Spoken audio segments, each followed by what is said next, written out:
ক্যাম্পের লাস্ট ব্লগটা দেবো করে আর দিয়েই ওঠা হচ্ছিল না, ভীষণ ব্যস্ততার মধ্যে ছিলাম। তাই লাস্ট ব্লগটা আজকে তোমাদের জন্য নিয়ে এলাম। আমরা বসে বসে রেডি করে নিচ্ছিলাম বাচ্চাদের জন্য ব্রেকফাস্ট, যেটা ছিল এগ স্যান্ডউইচ। আজকের ব্লগটা লাস্ট অবধি দেখতেই হবে, কারণ আজ ওদের গ্র্যাজুয়েশন সেরেমনি আছে। বাড়ি ফিরে আসার আগে ওদের আনন্দের কিছু মুহূর্ত তোমাদের সাথে ভাগ করে নেব। আজকে আমাদের প্রথম ইভেন্ট ছিল কুইজ।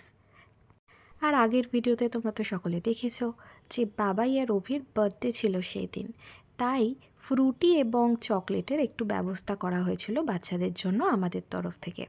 কুইজ কম্পিটিশন শেষ করে আমরা সকলে বেরিয়ে পড়েছিলাম ভিলেজ স্টাডির উদ্দেশ্যে। সাধারণত ক্যাম্পের শেষ দিনই আমরা ভিলেজ স্টাডি করে থাকি, কারণ এই দিন বাচ্চারা একটু রিল্যাক্স থাকে আর ওদেরকে একটু অন্য রকমের অভিজ্ঞতা দেওয়ার চেষ্টা করি আমরা। আগে আমরা যখন ভিলেজ স্টাডি করতে যেতাম তখন আমরা প্রত্যন্ত গ্রাম পেতাম, বাট এখন তো সব কিছুই শহরের মতো হয়ে যাচ্ছে, তাই গ্রাম পাওয়া দুষ্কর। তবু যেটুকু যা আশপাশে দেখছিল ওরা, সেটা ওদের শহরে জীবনের থেকে অনেকটাই আলাদা। আমাদের ভিলেজ স্টাডির মেন উদ্দেশ্য হলো ওরা ওখানকার যে জায়গায় ক্যাম্প করতে যাচ্ছে সেখানকার লোকাল লাইফস্টাইল কীরকম কী এবং কতটা তারা স্ট্রাগল করে নিজেদের জীবনে, আমাদের জীবনের থেকে তাদের জীবনটা কতটা আলাদা, এই সমস্ত কিছু জানার জন্যই ওরা ভিলেজ স্টাডিটা করে থাকে। ওরা এমন অনেক তথ্য জোগাড় করে যেগুলো ওদের কাছে পুরো অবাক করা। ওরা ভাবতেই পারে না যে মানুষজন এইভাবে থাকতে পারে। এরপরে ফিরে এসে আমাদের হাতে কিছু টাইম ছিল, সেই সময় আমরা সার্ভাইভালের প্র্যাকটিক্যালটা করে নিয়েছিলাম। সার্ভাইভালের এই প্র্যাকটিক্যাল ওয়ার্কটা ওরা পুরোটাই নিজেরা করেছিল, আমরা কেউ কিন্তু ওদেরকে সাহায্য করিনি। ওরা যেটুকু থিওরিটিক্যাল জেনেছিল তার উপর ভিত্তি করেই ওরা এই ছোট ছোট টেন্টগুলো বানিয়েছিল।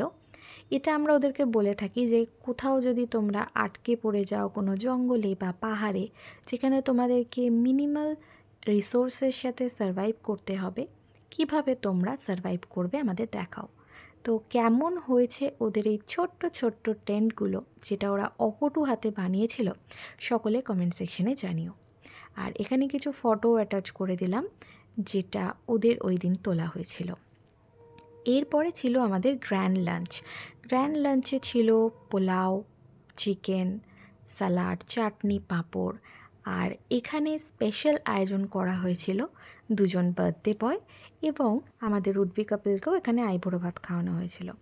যাই হোক, আমাদের কোর্স ইমপ্রেশনের একটা ব্যাপার থাকে, সেটা করে নিয়ে দেন আমরা ফ্ল্যাগ ডাউন করেছিলাম, যেটা একটা খুবই মন খারাপের মুহূর্ত। আগের দিন ফ্ল্যাগ হোয়েস্টিং, আবার এত তাড়াতাড়ি ফ্ল্যাগ ডাউন, মন যেন মানতেই চাইছিল না, সকলেই মনটা একটু খারাপ ছিল।